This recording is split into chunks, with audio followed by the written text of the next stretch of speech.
I don't wanna go to school tomorrow, I can study thinking about you. Halo, assalamualaikum warahmatullahi wabarakatuh. Selamat pagi, selamat siang, selamat sore, dan selamat malam. Perkenalkan, nama saya Etika Rahayu dengan NPM 0321180014. Nah, di sini saya adalah mahasiswa program studi Pendidikan Bahasa dan Sastra Indonesia, Fakultas Keguruan dan Ilmu Pendidikan Universitas Pakuan Bogor. Di dalam video ini saya akan menjelaskan sedikit tentang keterampilan menggunakan variasi. Keterampilan menggunakan variasi adalah suatu kegiatan guru dalam konteks proses interaksi belajar mengajar yang ditujukan untuk mengatasi kebosanan peserta didik, sehingga dalam situasi belajar mengajar, peserta didik senantiasa menunjukkan ketekunan, antusias, serta penuh partisipasi. Jadi, keterampilan menggunakan variasi ini ditujukan agar tidak menciptakan kebosanan yang terjadi di dalam kegiatan belajar mengajar. Nah, variasi merupakan keterampilan yang harus dikuasai oleh guru dalam pembelajaran, agar para peserta didiknya itu tidak merasa bosan, selalu merasa antusias dan tekun dalam belajar. Nah, tujuan dari kegiatan keterampilan menggunakan variasi ini itu adalah untuk meningkatkan motivasi para peserta didik dalam belajar. Selanjutnya, tujuan dan manfaat keterampilan menggunakan variasi ini ada 4. Yang pertama, untuk menumbuhkan dan meningkatkan perhatian siswa kepada aspek-aspek belajar mengajar yang relevan. Yang kedua, untuk memberikan kesempatan bagi berkembangnya bakat ingin mengetahui dan menyelidiki pada siswa tentang hal-hal baru. Yang ketiga, untuk memupuk tingkah laku yang positif terhadap guru dan sekolah dengan berbagai cara mengajar yang lebih hidup dan lingkungan belajar yang lebih baik. Dan yang keempat, guru memberi kesempatan kepada siswa untuk memperoleh cara menerima pelajaran yang disenangi. Jadi, tujuan dan manfaat keterampilan menggunakan variasi ini ada banyak banget yang sebetulnya perlu dilakukan oleh para guru agar tidak menciptakan kebosanan dalam kegiatan belajar mengajar. Prinsip-prinsip keterampilan menggunakan variasi ini ada 3. Yang pertama, variasi hendaknya digunakan dengan suatu maksud tertentu. Yang kedua, variasi harus digunakan secara lancar dan berkesinambungan.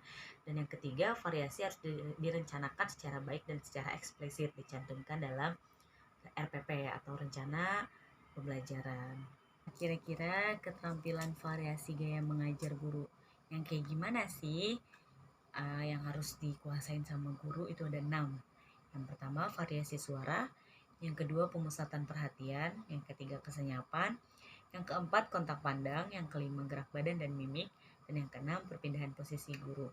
Penasaran kan? Kayak gimana kalau dipraktekin di dalam kelas? Yuk, cek videonya. Selamat siang anak-anak. Siang, Bu.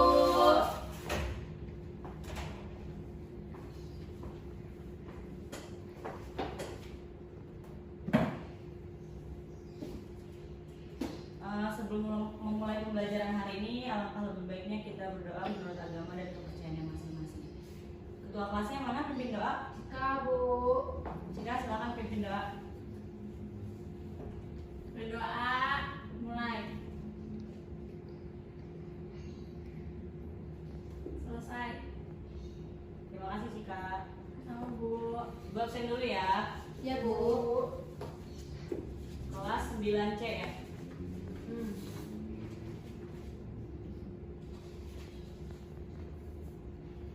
Sania, Ada, Bu.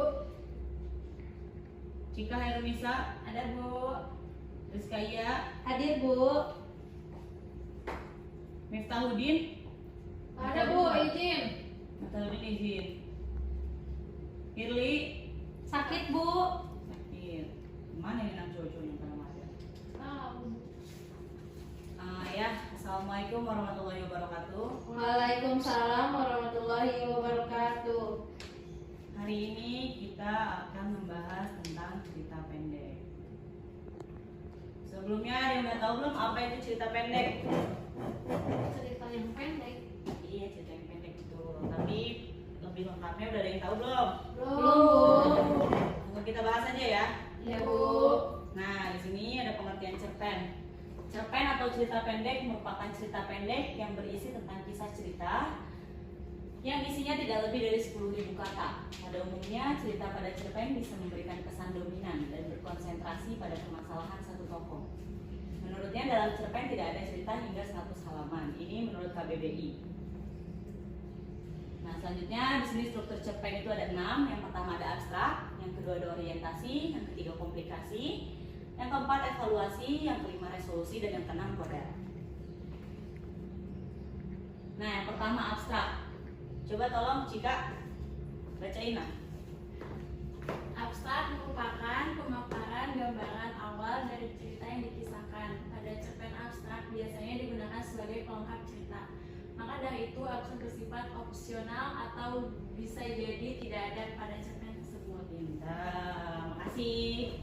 Nah, jadi abstrak ini tuh biasanya ada di awal cerita. Yang kedua ada orientasi. Sania coba tolong bacain. Pada orientasi cerpen biasanya menjelaskan tentang latar cerita seperti waktu, suasana, tempat, atau lokasi yang digunakan dalam penggambaran cerita cerpen. Ya, terima kasih. Ya. Jadi orientasi adalah latar cerita seperti waktu, suasana, tempat, atau lokasi. Yang ketiga ada komplikasi. Komplikasi menjelaskan tentang struktur yang berkaitan dengan pemaparan awal suatu masalah yang dihadapi oleh tokoh. Watak dari tokoh juga dijelaskan pada bagian ini. Selain itu, pada komplikasi juga menjelaskan urutan kejadian yang berhubungan dengan sebab akibat. Yang keempat ada evaluasi. Pada bagian evaluasi ini terjadi konflik masalah yang semakin memuncak. Konflik mulai menuju bagian klimaks dan mendapatkan penyelesaian atas masalah yang terjadi.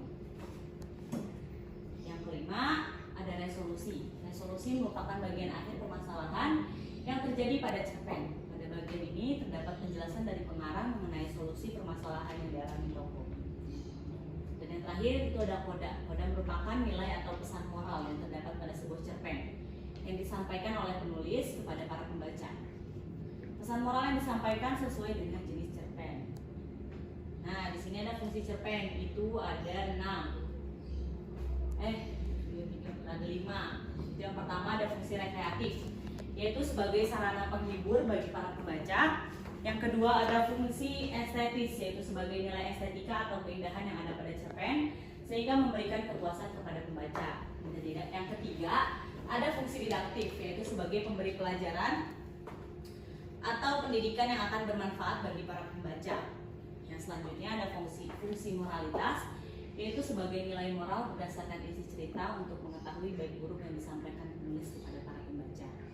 Yang terakhir itu fungsi religiusitas, yaitu sebagai pemberi pembelajaran yang religius yang nantinya bisa dijadikan sebagai contoh baik oleh pembaca.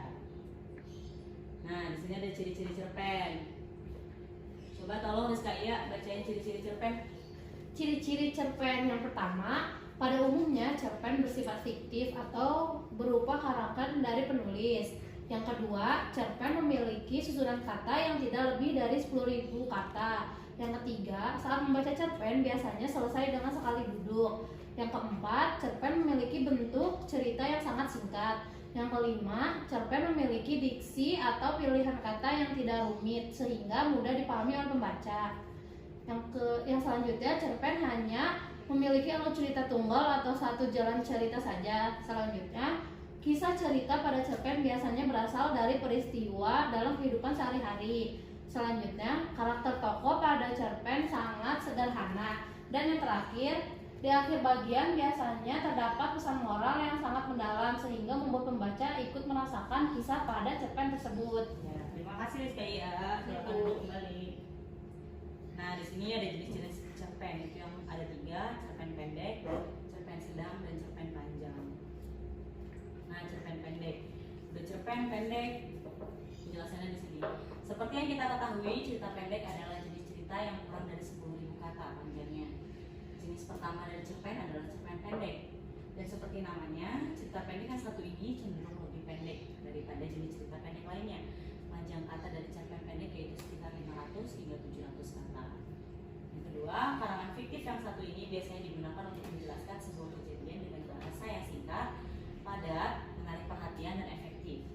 Bagian pembuka biasanya sangat sedikit, sekitar 1 hingga 2 paragraf, lalu masuk ke bagian konflik inti.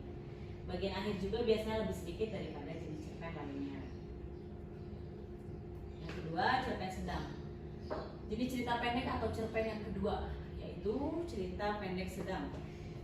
Cerita pendek sedang biasanya memiliki panjang sekitar 700 hingga 1000 kata panjangnya. Cerpen sedang juga bisa ditemui dengan mudah pada buku-buku pelajaran sekolah karena dianggap efektif dan menarik perhatian. Cerpen sedang sedikit lebih panjang daripada cerpen pendek, sehingga bagian pembukaannya juga akan lebih panjang sedikit daripada cerpen pendek. Selain itu, penokohan dari tokoh yang diciptakan bisa dijabarkan dengan kalimat yang lebih jelas. Hanya itu, cerpen sedang biasanya digunakan untuk menjelaskan cerita dengan lebih mendetail. Selanjutnya ada cerpen panjang, itu jenis cerpen yang terakhir yaitu cerpen panjang. Cerpen yang satu ini biasanya dibuat dengan panjang sekitar 1000 kata atau lebih. Dan bahkan ada sebuah cerpen yang dibuat mendekati 5000 kata atau bahkan 10.000 kata. Jadi cerpen yang satu ini memiliki ciri umum yang penuturannya sangat santai. Yang kedua, karena penulis ingin menuturkan cerita yang lumayan, biasanya bagian pembukaan dan penutupan cukup panjang pula. Proses memasuki bagian konflik juga lebih panjang dari biasanya, sehingga pembaca bisa lebih memahami cerita dengan lebih mendetail. Biasanya jadi cerita pendek yang satu ini jarang ditampilkan pada buku pelajaran karena cukup panjang. Nah, cerpen juga ada unsur intrinsik dan unsur ekstrinsiknya. Unsur intrinsiknya itu ada 7. Yang pertama tema, yang kedua alur atau plot, yang ketiga setting, 4 tokoh, 5 watak, 6 sudut pandang, 7 amanat. Udah pada apal semua kan unsur intrinsik itu pengertiannya apa? Sudah, dibahas Bu. kan minggu lalu. Ya, gak usah saya bahas lagi untuk minggu ini ya. Selanjutnya unsur ekstrinsik itu ada 5. Terdapat latar belakang dari pengarang, terdapat latar belakang dari masyarakat, biografi yang memaparkan biodata, riwayat hidup dan pengalaman serta secara menyeluruh dan lengkap dari pengarangnya, terdapat aliran sastra yang mempengaruhi gaya bahasa, dan yang terakhir terdapat kondisi psikologis berupa keadaan senang, sedih, suka, dan duka yang mempengaruhi mood penulis saat sedang membuat cerita. Nah, kaidah kebahasan cerpen ini ada 2. Cerpen memiliki ciri-ciri kebahasan yang dapat dilihat melalui pemilihan gaya bahasa dan diksi yang digunakan. Yang kedua, pada cerpen juga menggunakan frasa adverbial atau kata keterangan yang membantu menunjukkan latar tempat atau waktu seperti di pagi hari, sore hari, atau di sebuah tempat pada peristiwa kejadian. Nah, di sini saya punya contoh cerpen. Kalian baca, terus nanti saya tugasin di sini, kalian maju tentuin unsur intrinsik dari cerpen yang ada di depan. Saya beri bintang. Yuk, yang bisa langsung maju ya. Saya kasih waktu 10 menit.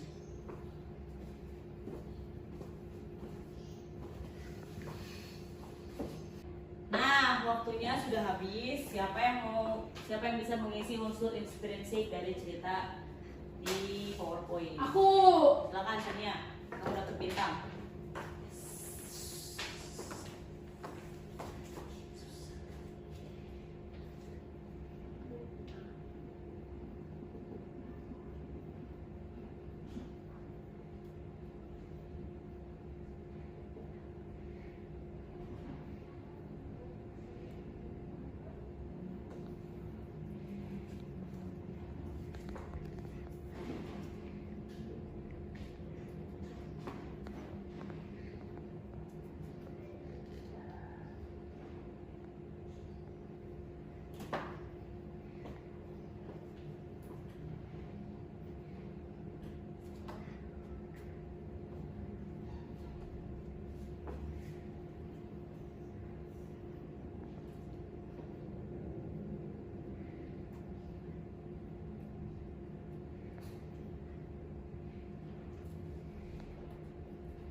Ya, Bu. Udah. Terima kasih Sania. Kamu udah bintang lagi jadi 2 ya. Yuk. jadi temanya itu liburan, betul. Alurnya maju, ya. Latar tempatnya rumah dan taman, betul. Latar waktunya sore, betul. Tokohnya ada aku, ayah, ibu, betul. Penokohannya aku pendiam, ayah sabar, dan ibu peduli, betul. Sudut pandangnya orang pertama, betul. Amanatnya tidak berlibur terus menerus, ya betul. Entah kamu nak. Nah, contoh cerpen selanjutnya ibu kasih melalui sebuah video.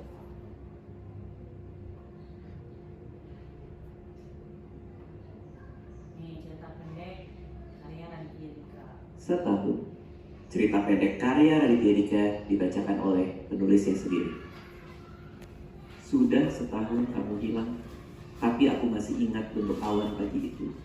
Kita berdua di depan rumahmu, kamu dengan tas gunung di punggung. Aku yang masih mencoba setengah mati untuk menahan kamu pergi, kamu yang malah membahas awan. Lihat deh awan itu, bentuknya kayak apa? Tanya kamu. Aku melihat ke arah langit biru, ke arah ujung telunjukmu. Aku jawab jujur, kayak gumpalan lemak. Enggak dong Momo, katamu. Itu lihat, kayak kucing ya. Aku melihat kembali ke arah awan, lalu aku bilang, iya, kalau kucingnya terjepit di antara gumpalan lemak. Ada apa sih dengan kamu dan lemak? Tanya kamu kesal. Udah ya, ceweknya mau pergi naik gunung dulu. Harus banget, tanyaku. Aku kan udah bilang dari minggu yang lalu, dia tersebut. Jangan kangen-kangen amat ya. Seandainya aku tahu, setelah ini aku tidak akan pernah mendengar suaramu lagi. Sudah setahun kamu hilang, tapi aku masih menyalahkan diriku. Kenapa aku tidak ikutan naik gunung? Cowok macam apa yang tidak menemani ceweknya mendaki? Cowok macam aku mungkin, bernama Momo, yang memang gak diperbolehkan orang tuanya naik gunung karena punya masalah dengan jantungnya dari lahir. Momo yang namanya saja seperti nama perempuan. Momo yang kesal waktu main ke pet shop ada hamster albino diajak ngobrol sama majikannya. Momo, ini kandang baru kamu Momo. Nasib punya nama yang terlalu imut. Sudah setahun kamu hilang, tapi aku masih penasaran bagaimana kamu bisa hilang. Kata teman-temanmu, kamu berusaha untuk lebih cepat dari yang lainnya. Kamu memang terkenal tangguh, tim kapten futsal cewek, tapi rasanya gak perlu mendaki dengan tergesa-gesa, meninggalkan teman lain yang kecapean kan? Karena ketika kamu ke atas sendirian, lalu hilang tidak kembali, aku yang sekarang sendirian, kami yang sekarang sendirian, kami yang masih menunggumu pulang. Tim pencarian tidak menemukan apa-apa, dan setelah sekian lama mereka akhirnya berhenti. Aku masih ingat tanya ibumu kepada mereka, jadi sekarang Nadia bagaimana? Tim pencarian tidak bisa menjawab, aku hanya bisa ikut bertanya dalam hati. Jadi sekarang aku gimana Nadia? Sudah setahun kamu hilang, tapi aku masih pergi ke tempat favorit kita dulu. Aku masih datang ke Bartos Cafe dekat rumahmu, memesan satu es teh manis tanpa gula, minum dari gelas langsung padahal sedotan ada di dalamnya. Itu yang kamu kesalkan biasanya bukan? Katamu dulu, itu ada sedotan, kok malah minumnya gitu? Biar diperhatiin aja, kataku. Masih kurang, tanyamu. Selalu kurang, kataku. Lalu kamu senyum merasa geli. Tapi jujur, gombalanku cukup dahsyat kan? Percayalah, aku punya lebih banyak lagi ketika kamu pulang nanti. Sudah setahun kamu hilang, tapi aku masih mampir setiap minggu di ujung jalan rumahmu. Melihat awan memandangi pagar rumahmu, berusaha berpegangan kepada penggalan cerita kita dulu yang semakin hari terasa semakin samar. Hari ini di ujung jalan, aku mencoba menebak apa bentuk awan hari itu. Kadang seperti roti, kadang seperti kapas, tapi kenapa yang terlihat di kepalaku tidak pernah seperti kucing? Sebuah suara lirih memecahkan lamunanku. Meow. Di selokan dekat rumahmu, aku melihat ada kucing kecil di dalamnya.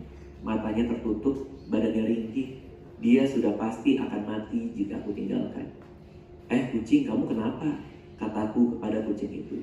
Aku juga tidak tahu kenapa aku bertanya dengan bahasa Indonesia ke kucing ini. Jika kucing ini bisa menjawab, nggak apa-apa cuy, pasti aku langsung bikin channel YouTube sendiri, minta kucing ajaib ini ngevlog. Si kucing ringkih gemeteran, mencoba berjalan, seperti agar-agar di tengah siang hari bolong. Dia lalu tergeletak lemah. Aku membawanya pulang, membungkusnya dengan baju ganti di dalam tas. Aku bilang kepada kucing itu, mulai hari ini nama kamu Awan. Jujur, aku gak suka kucing. Menurutku mereka makhluk egois yang terlihat sombong. Kata orang lucu, tapi menurutku pandangan mereka terlalu dingin. Seolah ada hal jahat yang mereka rencanakan setiap hari. Seolah mereka merasa lebih baik dari manusia. Tapi aku belajar menyayangi Awan. Karena aku yakin ada yang mengatur pertemuan kami hari itu. Pelan-pelan aku belajar soal kucing. Awan suka mendengkur keras ketika dielus. Awalnya aku bingung, sampai harus bertanya kepada teman yang memelihara kucing. Ini kucing gua kok menggeram keras banget? Dia mau bunuh gua apa gimana ya? Enggak, kata temanku. Kucing kalau mendengkur artinya dia sayang. Cara yang aneh untuk menunjukkan rasa sayang, kataku. Lah, kalau ada kucing yang tiba-tiba bisa cium pipi, pasti lebih aneh lagi, kata temanku. Sudah setahun kamu hilang, tapi aku masih suka membaca history chat kita di handphone. Awan duduk di pangkuan sambil melihat baris demi baris chat kita saling berbalas. Malam itu aku sedang membaca chatmu kepadaku tentang kamu mengingatkanku agar aku jangan sering-sering makan mie instan malam-malam. Yang aku balas, oke. Terus kamu nanya, oke doang. Lalu aku teruskan, oke sayang. Dan kamu balas, bagus. Lalu aku balas, bagus doang. Dan kamu jawab, bagus sayang. Betap. Nah, segitu aja contoh cerpennya. Nanti kalian bisa lanjut nonton di YouTube-nya Raditya Dika. Untuk tugas ada di buku paket halaman 81. Tugas ada 2. Yang pertama itu di halaman 81. Dan yang kedua, ini tugasnya kerjakan di rumah ya. Membuat cerpen dikumpulkan pekan depan. Jangan lupa kerjain tugasnya ya. Iya, Bu.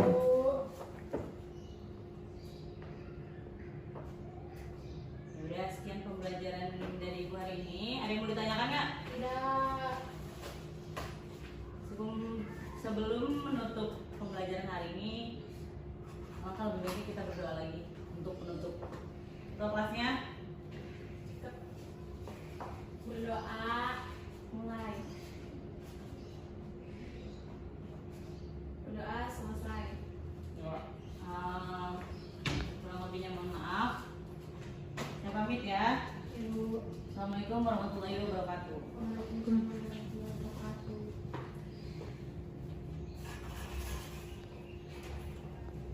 Nah, itu tadi salah satu contoh video dari kegiatan menggunakan variasi di dalam kelas. Sekian dari saya, kurang lebihnya mohon maaf. Wassalamualaikum warahmatullahi wabarakatuh.